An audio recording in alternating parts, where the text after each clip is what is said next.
Welcome to Inspiring Teachers, a show bringing you classroom tips, motivation, and stories from successful educators. Join Tavis Bean and Danny Hauger as they explore the why of teaching.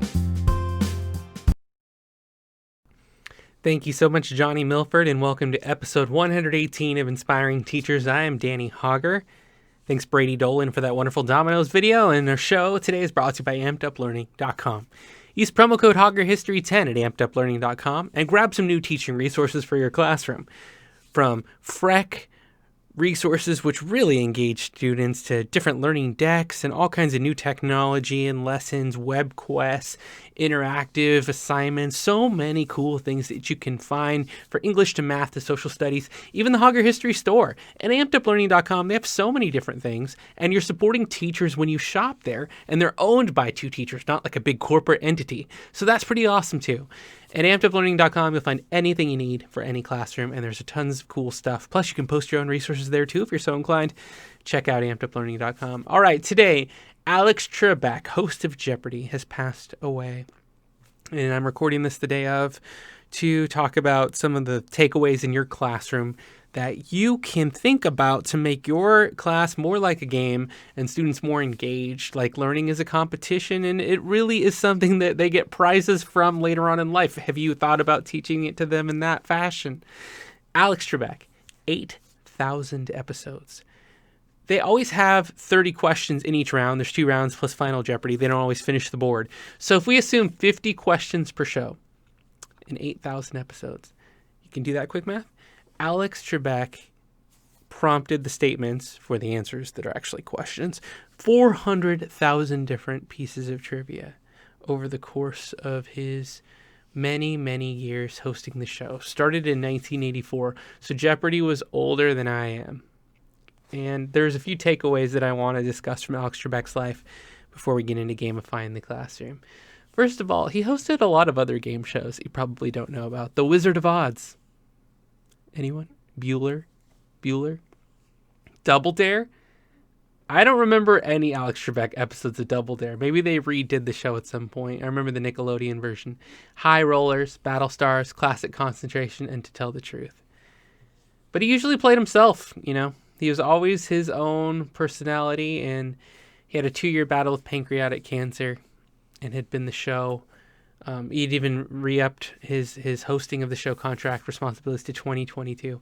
He was 80 years old. 8,000 episodes, which is a record, of course. He was born in Ontario, Canada. So a Canadian-American who is known in every household in the country and Canada and probably most of the world. But think about those other shows that didn't really pan out, kind of flopped before he found Jeopardy. How many of us have come into the classroom after trying something else as a career? Don't look at the guitars and microphones when you ask me that question in your heads. Don't judge me. What is it that is the role which we will be perfect in? Who is that teacher? Are you being that teacher on a day-to-day basis where you're hitting your niche, you're hitting the pocket, you know you're doing exactly what fits your personality? If you want more fun, bring it. If you want more of a game in the classroom, do it. No one else is going to come in and suggest you be the perfect person that you need to be to reach your students. I'm still finding it. I think it took me 3 years till I did find it. I think I was performing for the first couple of years, trying to find out what a teacher was and trying to be that. And now I think I am myself while I teach and get across all the standards, the objectives, the lessons, they're all there. But finding who I was and then just directly speaking to that point and to the students through my own lens, through my own stories, memories, all those things. So you can learn that from Alex Trebek, that he was always himself. And he worked hard on his show. You know, I don't know if people see it and think it's a real easy thing to do, but he had to be himself or he wouldn't have connected with audiences for so long. They would have kicked him out decades ago. So yeah, pretty cool. I like that a lot. So what can you do to gamify your classroom? Well, there's a few things. You can actually play Jeopardy in the classroom, and it's pretty fun, right? You just get a template of the questions. Many of them are available online. If you just simple Google search will pull those up for you. I I do that once or twice. Kahoot's not bad. Something you can do in distance learning right now that's fun and interactive and engaging, at least once in a while. AmpedUpLearning.com has lots of resources and ideas if you want to search for games in the classroom. I've posted many at Hauger History. I love to play a game of Hangman once in a while. A game of password, where they have to see one word on the screen and they have to give you other clues to guess the word.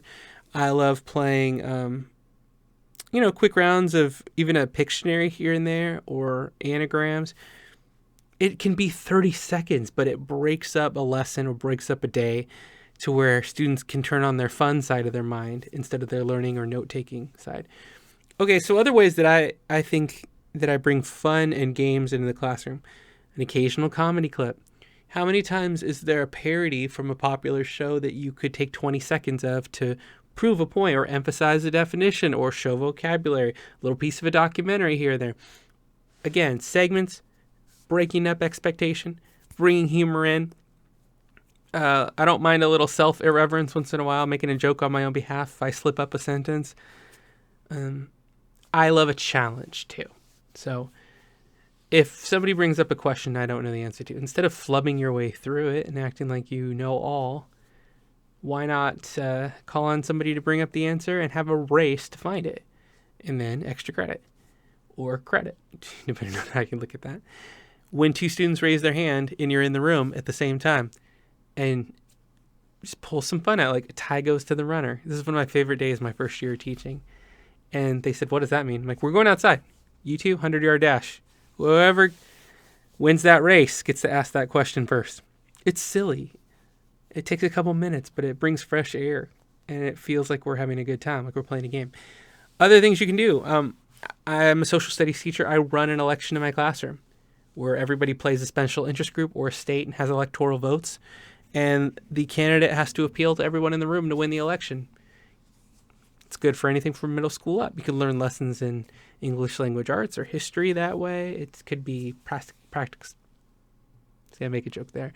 Practice for public speaking for those of us who can speak it. Again, that's on me. That's a few things. I also love playing a bingo once in a while with vocab. Just not doing the same thing all the time, but pulling variations of different games. I play the pyramid every once in a while with them, where they're trying to get as many clues as possible in a short amount of time. We will once in a while do nonverbal games too, like charades, to get across vocabulary. We can all do these things for any different subject matter once in a while, and it gamifies and refreshes. Yeah. Also think once in a while it's fun if you have extra time, or like a rainy day lesson for elementary school, to study questions you don't know the answers to and challenge everybody one level ahead. See if we can deduce answers or reasoning. All right.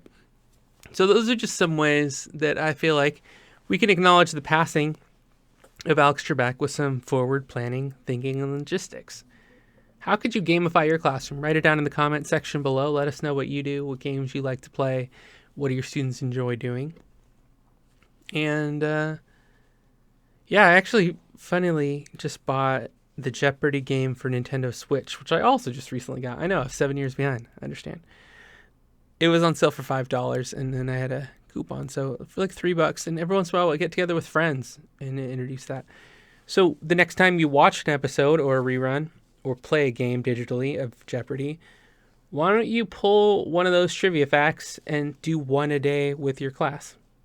The extra learning that if we each embarked on as teachers, especially in high school, middle school, 6 or 7, 8 of us, if we all work together to shore up some of each other's departments and show how valid we think they are, we could all kind of deepen the respect that students might have for school or for teaching.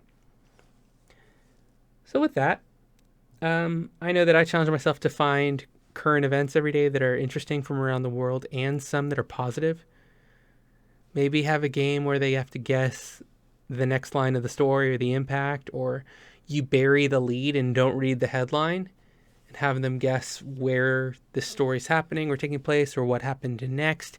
You know, all these things to put together a puzzle and bring this information together in not just a recitation and listening form, but in many diverse ways of getting new material. All right. Well, I hope that gives you some food for thought. What is Alex Trebek, who would respond to the question, this game show host hosted 8,000 episodes of an American classic and asked over 400,000 statements, waiting for questions to answer them. What question will you ask and how will you ask it that will engage in your classroom next? I'm Danny Hauger from Inspiring Teachers, thanking you for listening, liking, and subscribing. If you'd also like to check out AmpedUpLearning.com, use the Hauger History 10 promo code. I almost got that right. You can check out my store, the Hauger History Store, and also DannyHauger.com for my latest music and productions. Thanks so much. Have a wonderful day. Until next time, everybody. Class is dismissed. Be well, be safe, be kind. Catch you later.